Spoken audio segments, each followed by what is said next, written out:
नमस्कार दोस्तों, good evening.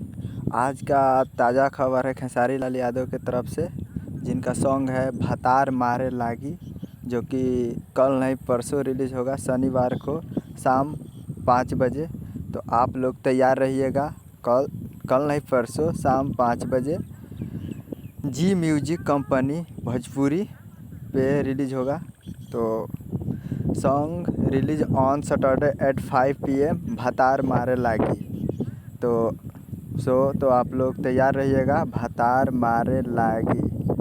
तो 2 बार रिपीट कर चुका हूँ अब नहीं कर पाऊँगा। फिर से एक बार दोहरा देता हूँ। Song release on Saturday at 5 PM, शाम 5 बजे रिलीज होगा। भतार मारे लागी सॉन्ग रिलीज होगा शाम 5 बजे शनिवार को, परसों यानी 30 तारीख को शाम 5 बजे रिलीज़ होगा जी म्यूजिक भोजपुरी चैनल पे।